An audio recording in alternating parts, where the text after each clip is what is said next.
Vamos a ver en este caso, ¿sí?, este parcial que se tomó el 13 del 5 al 19, ¿sí?, se tomó justo este año, así que está fresquito. La idea sería tratar de ver esta función que nosotros vemos acá a continuación, ¿sí?, tiene un dominio D perteneciente a R2 y la idea es tratar de encontrar un punto perteneciente al dominio también, ¿sí?, pero a este conjunto tal que las derivadas en I o respecto de I valgan 1. Entonces, como primera cuestión, lo que deberíamos hacer nosotros sería tratar de definir este dominio, ¿sí? ¿Para qué punto se está definida la función? Fíjense que esta es una función raíz par, ¿sí?, de una función de varias variables, con lo cual, como esta es una función par, para números reales lo que implica es que todo lo que esté dentro de la raíz tiene que ser mayor o igual a 0. Entonces, para definir D, en este caso vamos a tener que 4 menos x al cuadrado menos y al cuadrado, es decir, todo lo que está dentro de la raíz necesariamente tiene que ser mayor o igual a 0. Con lo cual, fíjense, en este caso, una forma de sacar esta opción sería decir, bueno, tenemos esta ecuación, aislemos ambas variables x e y del mismo lado, ¿sí?, restando 4 en ambos lados, con lo cual estamos ante menos x al cuadrado menos y al cuadrado mayor o igual a menos 4. Acá lo que se puede hacer es multiplicar ambos lados de la ecuación por menos 1, ¿sí? Eso recuerden que cambia el sentido de la desigualdad, con lo cual estamos hablando de x al cuadrado más y al cuadrado menor o igual a 4, ¿sí? Entonces este es nuestro dominio D, ¿sí? Entonces en este caso D, para escribir la nomenclatura de la cátedra, es todo punto xy perteneciente a R2 tal que x al cuadrado más y al cuadrado es menor o igual a 4, ¿sí? Entonces por eso ya lo tenemos listo. Después, ¿qué puntos, por ejemplo, hacen, digamos, que la derivada parcial respecto y valga 1, ¿no? Entonces, primera cuestión, tratemos de encontrar cuál es la función derivada parcial, ¿no? En este caso f nos va a quedar como 4 menos x al cuadrado menos y al cuadrado, todo esto a la 1 medio, ¿sí?, por el hecho de estar en una función que es una raíz de orden par. Con lo cual, en este caso, si derivamos, ¿sí?, fíjense, derivamos respecto de y, esto es lo que nos va a quedar. En este caso vamos a tener 1 medio, ¿sí?, todo esto por 4 menos x al cuadrado menos y al cuadrado, todo esto a la 1 medio menos 1, que es menos 1 medio, y luego la derivada de y, que en este caso nos va a quedar menos 2y. ¿Sí? Esto, fíjense, se van ambos denominadores, con lo cual f en y, en este caso, vamos a tener, ¿sí?, menos 2, todo esto sobre, perdón, menos 2 no, a ver, ya lo había tachado, ¿no?, menos y, en este caso sobre raíz de 4 menos x al cuadrado menos y al cuadrado. Y la idea es buscar los puntos donde esto sea igual a 1, ¿sí? Entonces, en este caso, la idea sería despejar esta ecuación. Fíjense, una de las formas que se puede hacer sería multiplicar ambos lados de la igualdad por la raíz, ¿sí?, que está en el denominador. Por tema de espacio vamos a seguir acá a la derecha, ¿sí? Entonces, fíjense, esto lo que nos va a quedar es menos y es igual a la raíz de 4 menos x al cuadrado menos y al cuadrado. Esto es porque multiplicamos ambos lados por la raíz, multiplicamos el 1 también. Para sacar este menos, lo que se podría hacer sería elevar al cuadrado ambos lados, ¿sí?, de forma de trabajarlo un poquito más cómodo. Entonces vamos a tener y al cuadrado es igual a 4 menos x al cuadrado menos y al cuadrado. Para hacer algo más prolijo se podría sumar ambos lados por x al cuadrado de y cuadrado, con lo cual la ecuación quedaría x al cuadrado de este lado, 2y cuadrado de este lado, y esto es igual a 4, ¿sí? Y si le queremos dar forma de elipse a esto, ¿sí?, dividimos por 4 ambos lados de la igualdad. Recuerden que la elipse lo que hace es estar igualada a 1, con lo cual esto vamos a tener x al cuadrado sobre 4 más y al cuadrado sobre 2 es igual a 1, y si lo queremos poner de hecho con los radios mayores y menores, ¿sí?, la elipse en definitiva nos va a quedar como x al cuadrado sobre 2 al cuadrado más y al cuadrado sobre raíz de 2 al cuadrado, esto es igual a 1. Entonces estamos ante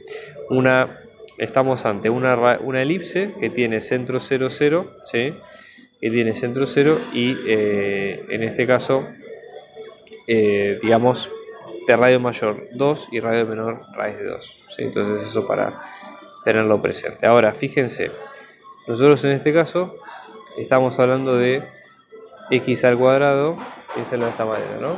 Fíjense que esta desigualdad sale, digamos, de acá, ¿no? De menos y es igual a raíz de 4 menos x al cuadrado menos y cuadrado. Es decir, esto, más allá de que la elipse es completa, ¿sí?, vamos a dibujarlo de esta forma, esto es y, esto es x, El dominio en cuestión acá, hemos dicho que era, fíjense, esta circunferencia de centro 0, 0 y radio 2, ¿no? Y tenemos la elipse, ¿no? La elipse que tiene raíz, o los ejes mayores en 2, y acá tenemos raíz de 2, que es ligeramente menor que 2, ¿no? O sea, esta sería la elipse en la cual están las soluciones. Igualmente no vamos a tomar toda la elipse. ¿Y por qué no vamos a tomarla? Justamente porque fíjense que esta igualdad nace de esto, ¿no? Y es igual a menos raíz de 4 menos x al cuadrado menos y cuadrado. Con lo cual, de esta elipse solamente tenemos que tomar los y que hagan que toda esta cuenta sea positiva. Para que esto ocurra, y debe ser negativo. ¿Por qué? Porque negativo igual a negativo queda la expresión positiva. Con lo cual, la única sección de esta elipse que vamos a tomar en cuenta va a ser esta, es decir, con y menor que 0. Es decir, vamos a tener la elipse y la intersección con y menor o igual a 0. Para escribirlo en forma de nomenclatura, como pide la cátedra, ¿sí? En este caso vamos a poner el conjunto H, nos va a quedar igual a todo par ordenado de x y perteneciente a D, D a su vez perteneciente a R2, tal que x al cuadrado más 2y cuadrado es igual a 4 y en este caso es menor que 0. ¿Sí? Eso lo tenemos en cuenta. Bien, fíjense por ejemplo en el segundo caso, donde acá nosotros vamos a tener la curva C, que está definida por la intersección de estas dos superficies, sigma 1 y sigma 2. Sigma 1 está definida en forma, digamos, podemos pensarla como si fuera una superficie de nivel de una función de R3 a R, y esta otra que sí podemos pensarla como si fuera una función, digamos, de z en función de f de x y, ¿no? Eso como característica a primera vista. Entonces la idea sería tratar de decir, si analizar un plano pi que sea perpendicular a esta curva en este punto en particular, ¿sí? Y si ver, una vez que encontremos ese plano, ver si este comparte algún punto con el eje x, ¿no? Entonces, estamos ante la disyuntiva, digamos, de que C, digamos, si tuviéramos una función en forma explícita sería mucho más sencillo, pero pensémoslo de esta manera. C, como intersección de estas dos superficies, podemos pensarla de esta forma. A esta esto, como hemos dicho antes, como si fuera una superficie de nivel, vamos a llamarle, por decir algo, sin una nomenclatura, todo esto como f de x y z, ¿sí? O sea, f mayúscula, estamos trabajando en una función de R3 a R y lo que estamos viendo es una superficie de nivel en particular. Después tenemos esto, sí, que es esta función que está acá, que también podemos pensarla como otra superficie. Vamos a trabajar la superficie sigma 2 como si fuera, supongamos que pasamos el z restando como 0, es igual a x al cuadrado por y más c por x por y menos 2 menos z. Y todo esto, ¿sí? Vamos a ponerlo acá en verde, también sería como la superficie de nivel de una función que vamos a llamarle g de x y z, ¿no? Entonces, eso sería un poco la idea. Fíjense, en este caso estamos hablando de, si lo vemos así al problema, serían dos superficies de nivel que valen 0, ¿sí? Y que están evaluadas en el mismo punto, en 1, 2, z0. Ninguna de estas funciones, salvo obviamente esta que tiene la restricción del logaritmo natural, pero exceptuando esto, sí que el logaritmo natural en este caso nos va a quedar algo relativamente normal, excepto el valor de z0, ¿sí? Fíjense, ambas dos funciones pueden pensar como f de a. Si nosotros reemplazamos, por ejemplo, acá f de a, que sería en este punto el 1, 2, z0, supongamos. Acá reemplazamos, esto es lo que nos quedaría, ¿sí? En ese punto, z0 nos va a quedar que f de a nos va a quedar 0 y g de a también nos va a quedar 0. ¿Qué pasa si calculamos los gradientes de ambas funciones? ¿Sí? Entonces, acá ya les digo, hay que meterse con derivadas parciales a full. Vamos a poner el resultado directamente porque la idea justamente es tratar de hacer foco, ya les digo, desde siempre en lo importante, ¿sí? Pero obviamente las derivadas parciales existen, se pueden calcular, no hay ningún problema, ¿sí? Con lo cual, fíjense, ¿no?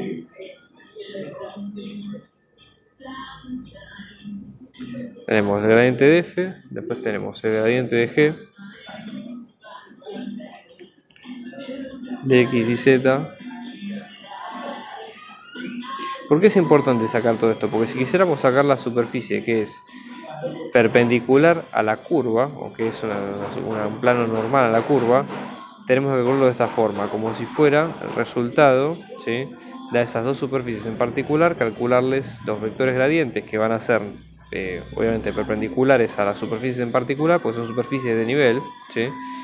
Y entonces, en definitiva, ese plano, o mejor dicho, ese vector normal a la curva va a ser el producto vectorial de los dos. Para Este concepto es un concepto muy gráfico, ¿sí? O sea, necesitan verlo como para que se entienda, ¿no? Pero bueno, cumplidos estos 3 puntos, fíjense, las dos funciones pasan por el mismo punto, la misma imagen y tenemos los dos gradientes, con lo cual el vector d sub 0, que sería el vector, digamos, de ese plano normal, va a ser el producto vectorial de estos dos evaluados en el punto. El producto de f evaluado en A por el producto gradiente de G evaluado en A, con lo cual si reemplazamos todos los puntos, esto es lo que nos va a quedar, fíjense.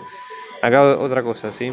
Z0, cuando nosotros reemplazamos en el 1, 2, para X0 y 0, Z0, en este caso nos va a quedar 3. Entonces, reemplazando todo esto con I, con J y con K, esto nos va a quedar 7, 6, 0, pues acá 6, 2, menos 1, calculando el producto vectorial, esto nos va a quedar como menos 6, 7, menos 22. ¿Sí? Obviamente es distinto a un vector nulo, ¿sí? Queda definida la curva como intersección de las dos superficies en un entorno del punto y lo que vemos es que D es tangente a C en ese punto, ¿sí?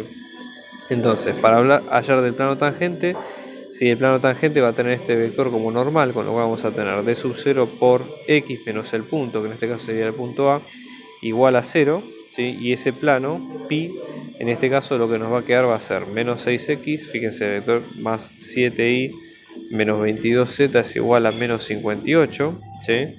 Y después la idea es justamente ver si intersecta los puntos del eje X. ¿Sí? ¿Cómo está caracterizado el eje X? Bueno, el eje X es un eje que tiene como versor al Y, ¿sí? al 1, 0, 0, y en este caso pasa por el 0, ¿no? Entonces en este caso el eje X lo podemos pensar como una constante por el 1, 0, 0, lo cual nos va a quedar constante 0, 0, y si pasa por alguno de estos puntos, ¿sí? La idea sería reemplazarlo en esta función. Esto nos va a quedar menos 6 por K más 7 por 0 menos 22 por 0 es igual a menos 58, con lo cual encontramos el valor de K que es 29 sobre 3. Entonces, ¿qué es lo que sucede? ¿Sí?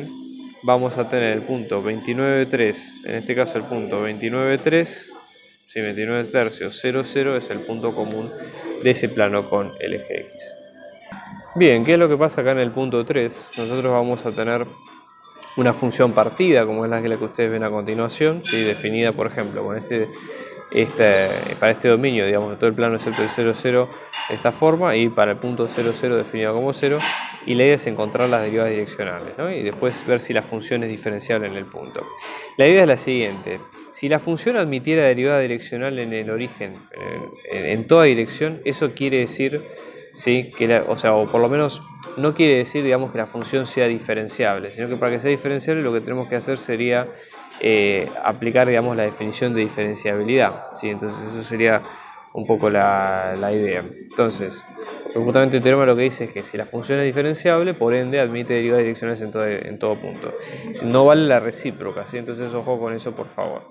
Pero no importa, ¿sí? Vamos a poder calcular las derivadas direccionales sin demasiado problema. Como en este caso nosotros no sabemos nada de la diferenciabilidad, no podemos calcular derivada direccional por gradiente, por el vector y demás, con lo cual, y aparte no tenemos dirección con la que hacerlo, sino que justamente lo que nos pregunta el problema es en qué direcciones es. Entonces, ¿a qué tenemos que recurrir?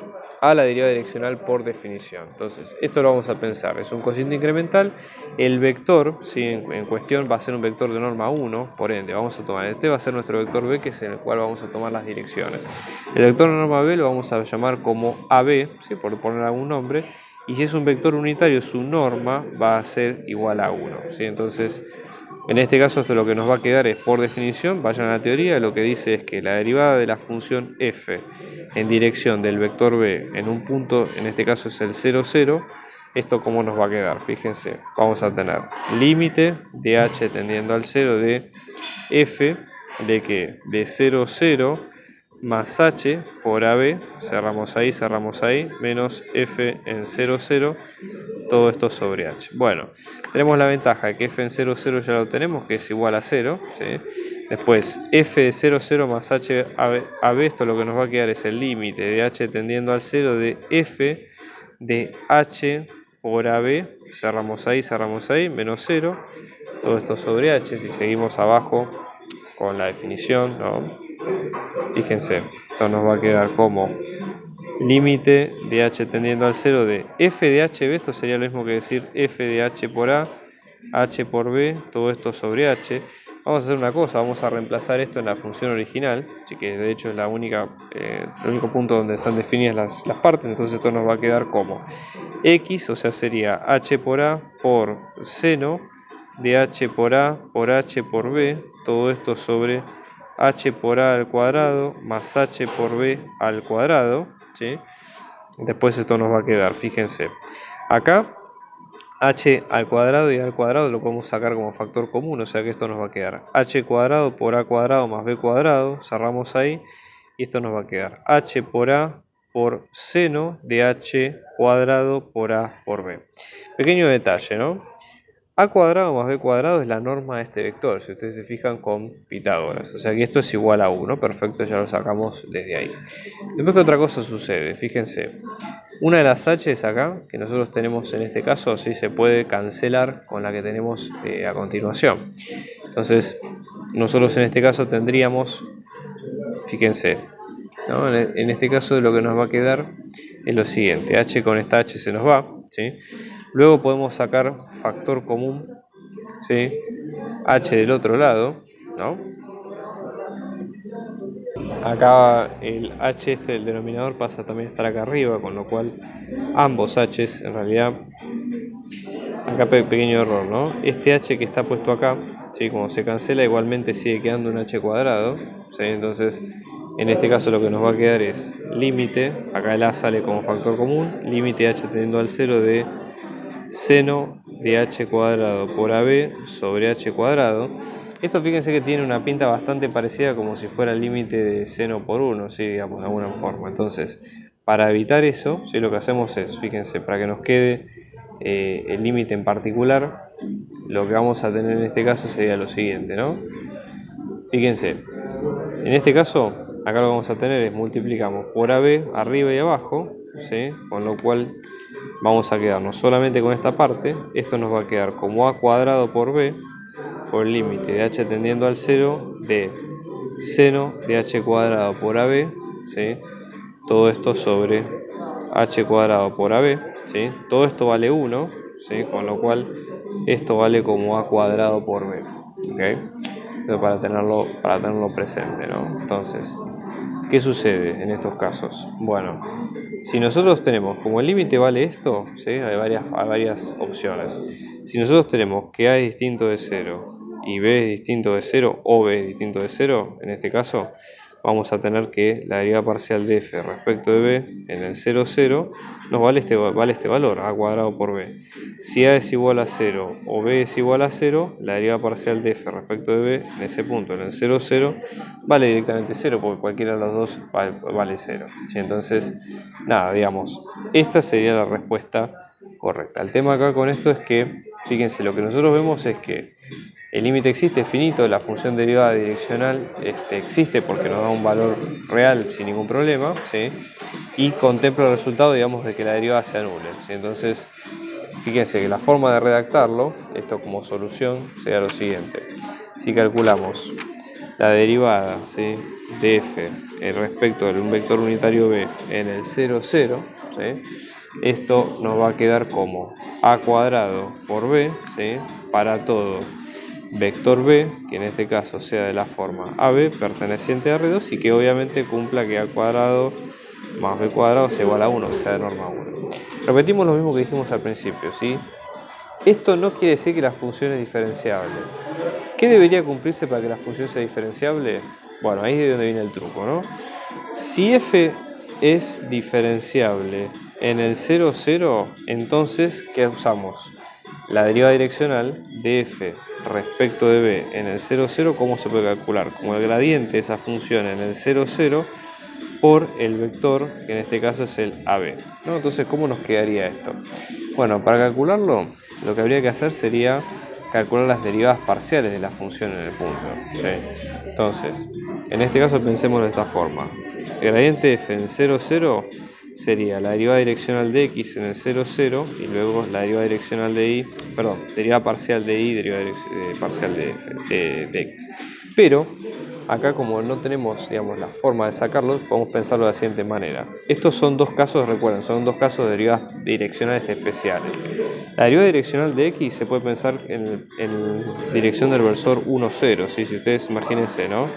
Están acá en R3 y este es el X, Y, Z, este es el dominio, ¿no? El que está en el plano del piso. Bueno, si ustedes se derivan respecto de X, se van a mover a lo largo del eje Y, del eje X que tiene el versor Y, que es el 1, 0, 0 como vector. Y lo mismo en el caso del Y, que se van a mover en el caso del J, que esto les va a quedar como 0, 1, 0, ¿no? Entonces, de alguna forma, ¿sí? Esto es lo que vamos a tener, que sería 0, 1, o sea que en este caso esto sería el AB y este caso sería el AB, ¿no? Entonces, esto vamos a tener 1 al cuadrado por 0 para el otro, y acá vamos a tener 0 al cuadrado por 1, con lo cual en ambos casos vamos a tener 0, 0. Entonces, aplicando esto nos da el vector nulo. Si aplicamos ambas teorías, lo que dice es que la derivada parcial de f respecto de b en el 0, 0 nos va a quedar como el 0, 0 por AB, y claramente esto es 0. O sea que esto es distinto de a cuadrado por b. Porque justamente para que esto ocurra, a cuadrado por b que sea igual a 0 implica o que a sea 0 o que b sea 0. Entonces se contradice, es un absurdo, no se cumple, y por ende eso es lo que permite afirmar que la función no es diferenciable. Bien, en este caso, en el caso 4, la idea es a esta función de R2 a R, ¿sí? Tratar de aproximarla en este punto, que es el 0,95002, con un polinomio de Taylor de segundo grado, ¿no? Entonces, obviamente, la idea es aproximar al punto 1, 0, que es el más cercano que vemos acá. Entonces, primera idea, ¿no? Acá la idea es muy simple. Tenemos que calcular por fórmula el polinomio de Taylor de esa función en el punto, ¿no? Entonces, pensemos de esta forma. El polinomio de Taylor, sí, como función de x, en este caso es de grado 2 de esta función f en el punto x0. Vamos a poner la fórmula completa, ¿sí? En este caso esto lo que nos va a quedar es la imagen de la función en ese punto x0. Después tenemos la primera derivada parcial de la función en ese punto por x menos x0. Después tenemos la primera derivada parcial, obviamente la primera respecto de x, acá es por x menos 0. Si hacemos la derivada parcial respecto de y, va a ser, obviamente, evaluada en ese x0, esto va a ser por y menos y0, ¿sí? Acá la cosa cambia. Si tenemos la segunda derivada parcial respecto de x luego, esto va a ser lo mismo con x menos x sub 0 al cuadrado, ¿sí? Esto sigue una determinada lógica, ¿sí? Por la demostración que hemos visto al principio. ¿Qué pasa ahora con la segunda derivada parcial respecto de y? ¿Sí? Esto lo que nos va a quedar es esto evaluado en x0 por y menos y sub 0, todo al cuadrado. Luego tenemos las derivadas cruzadas, f de x y en x0, que esto nos va a quedar por x menos x0 por y menos y0. Y después tenemos la otra derivada parcial cruzada, f de ix, evaluada en el x0 por x menos x0 por y menos y0, ¿no? Que saquean todos estos términos que ustedes ven acá, que son bastante importantes, ¿no? Donde aclaremos acá, x sub 0 nos va a quedar el 1, 0, que es el punto en cuestión, ¿no? Bueno, nada, por la desigualdad de Cauchy-Schwarz, de Schwarzman, perdón, porque me estoy confundiendo con la otra, acá, digamos, las derivadas parciales cruzadas van a quedar iguales y las funciones de clase C1 y demás. ¿Qué es lo que ocurre? Porque es una función polinómica que no tiene demasiadas restricciones. Fíjense que en este caso el punto en el que estamos calculando que es 1, 0 está dentro del dominio, porque si en el dominio, por tener ese logaritmo natural, admite solamente los valores de x mayor estricto que 0, bueno, acá en este caso no vamos a tener mayores inconvenientes. Bueno, entonces una de las cosas que se puede hacer acá, yo les diría lo siguiente: acá lo que hay que hacer es calcular todas las derivadas parciales evaluadas en el punto y reemplazarlas en esta fórmula que ya digo de teoría, y es lo que hay que hacer. Entonces, esta es una función de clase C1, con lo cual para simplicidad lo que vamos a hacer es poner el resultado completo, ¿sí? Entonces en este caso, fíjense, de todo esto, el polinomio de Taylor de orden 2 de x, ¿sí? En este caso sería de x y, ¿no? Porque estamos evaluando de esta función f en este punto x0, ¿sí? Que el punto x0, yo les digo, es el 1, 0. Si ustedes lo resuelven, esto les va a quedar como 3 más 2 por x menos 1 por y, ¿sí? Esto sería un poco la idea. Entonces, en este caso, esto sería el polinomio.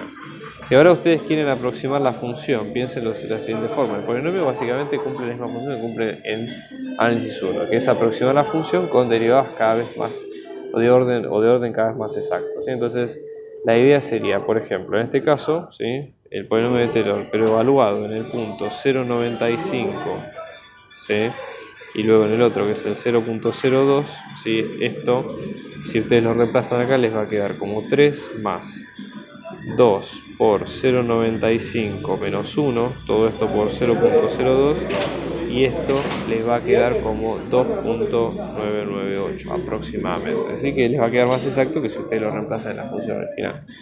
Ahora, el segundo punto es ver si la función tiene un extremo en el 1,0. Entonces, para que tenga un extremo en 1,0 tiene que cumplir las dos condiciones. Primero, que la derivada de x en ese punto sea igual a 0, que la derivada en el 1,0 también sea igual a 0, ¿sí?, que de hecho ocurre, porque fíjense que cuando ustedes la reemplazan, para reemplazar a este punto, ambas dos ocurren. ¿Qué pasa, por ejemplo, con la segunda derivada de la función en este punto? Nos va a quedar 0, ¿sí?, con lo cual eso sería un poco lo que ocurre. Y después, si tenemos la matriz hessiana de la función en este punto, que es el 1,0, que fíjense, recuerden la matriz hessiana, tenemos la segunda derivada respecto de x, la derivada respecto de x respecto de y, la derivada de y respecto de x y la segunda derivada respecto de y. Evaluada en el punto, esta determinante nos va a dar 0,2, 2,0, claramente esto nos da menos 4 y es menor que 0. El criterio lo que dice es que si la matriz hessiana es menor que 0, entonces la función en ese punto no tiene un extremo, y eso es lo que tenemos que considerar en este caso. O sea, el 1,0 no es un extremo local de la función. Bueno, y finalmente tenemos el quinto y último punto, donde acá en este caso vamos a tener lo siguiente. Fíjense, vamos a tener una función h, que es función de dos variables, de la u y la b, de u y de b, que pertenecen al plano. H de u y de b a su vez es resultado de una composición de dos funciones, de f con g, ¿sí?, donde, fíjense, de f no conocemos otra cosa que no sea la matriz jacobiana, ¿sí?, que es la matriz de derivadas parciales, pero sí conocemos la función g en forma explícita y sin demasiados inconvenientes. Entonces la idea es encontrar la recta normal a la superficie sigma, que es esta que hemos dicho acá, en este punto, en el h de 1, 2, ¿sí?, y la intersección de esto con el plano, que en este caso es el plano determinado por x más y igual a 13. Entonces, vamos a razonar de la siguiente manera, ¿no? Nosotros tenemos h, que es f compuesta con g, ¿sí?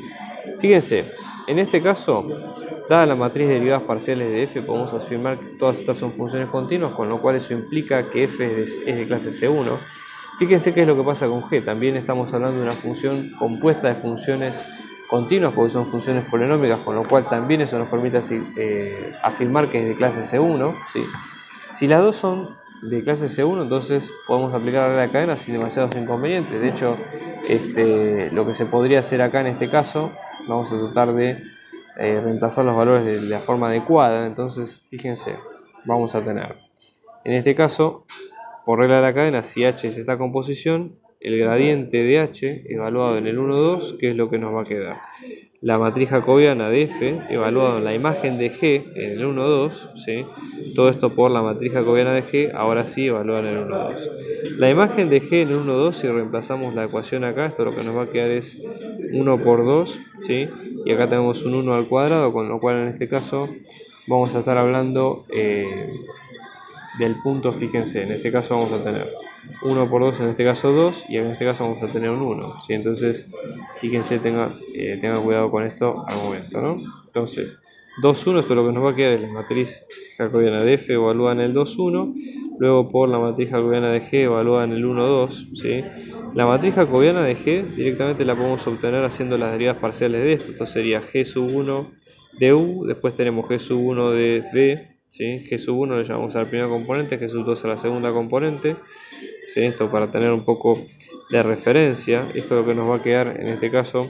Fíjense, vamos a tener b, después en este caso vamos a tener u, después acá vamos a tener 2u, después acá tenemos 0, ¿sí?, y la matriz de derivadas parciales de g en el 1, 2, en este caso todo lo que nos va a quedar va a ser el 2, 1, 2, 0. Entonces, reemplazando al momento final de reemplazar todas las ecuaciones pertinentes, la matriz de derivadas de h en 1, 2, esto estoy cambiando la nomenclatura por un tema nada más de estilo, sí, pero no por nada en especial. Esto lo que nos va a quedar es 1, 4, 1, 2, 2, 0, y esto sí multiplicado por la matriz que obtuvimos al final, que es 2, 1, 2, 0, ¿sí? y toda esta multiplicación, esto es una matriz de 3 por 2, esta es una matriz de 2 por 2, con lo cual lo que nos va a quedar es una matriz de 3 por 2 y esto nos va a quedar como 10, 1, 6, 1, 4, 2, ¿sí? Entonces ahí con eso obtenemos cada una de las ideas, ¿no? Entonces, por composición lo que vamos a tener, estos vectores columna, ¿sí? Son los vectores, si lo pensamos como una matriz, como una función en general, son las derivas parciales de esa composición respecto de cada una de las variables pertinentes. Entonces en este caso, esta va a ser la derivada de h respecto de u y esta va a ser la derivada de h respecto de b. Si pensamos en la función de este estilo, ¿sí? Podemos calcular el vector normal a la superficie que está parametrizada. Fíjense que esto podemos pensar h de u de b como una superficie parametrizada de dos variables. ¿Y qué es lo que hemos visto antes? Que una superficie parametrizada de dos variables, para calcular el vector normal en un punto, ya sea al plano tangente o el paralelo a la recta normal, se puede calcular haciendo las derivas parciales de estos dos vectores, ¿sí? Evaluadas en el punto y multiplicándolos. En este caso ya están evaluadas, así que directamente es el producto vectorial de los dos. Fíjense, en este caso, ¿sí? Calculamos las derivas parciales de ambos, ¿sí? En este caso vamos a tener i jk, esto ya está hecho, o sea que tenemos en este caso el 10, 6, 4 y luego tenemos el 1, 1, 2. Ponemos acá el producto vectorial, esto nos va a quedar 6 por 2, 2. En este caso menos 4, perdón, 6 por 2, 12, menos 4, 8. En este caso vamos a tener 20, menos 4, 16, menos 16. Después tenemos 10, menos 6, en este caso nos va a quedar 4. ¿Sí? Este sería el vector normal. Podemos también tomar un vector paralelo, no hay problema con eso, ¿sí? Entonces en este caso, la recta normal, ¿sí? Que estamos viendo, en este caso la recta normal, ¿sí? Habíamos dicho que era un escalar t por su vector director más el punto x sub 0 que pasa por ahí.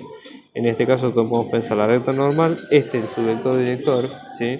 Entonces en este caso tendríamos t, ¿sí? Por 8 menos 16, 4 más el punto en este caso es la imagen del 1, 2, o sea, h de 1, 2, si lo reemplazamos, esto no es lo mismo que decir f de g de 1, 2, ¿sí? Con lo cual en este caso, esto lo que nos va a quedar va a ser el 2, 3, 5, si reemplazamos todos los puntos y finalmente así queda la recta en particular.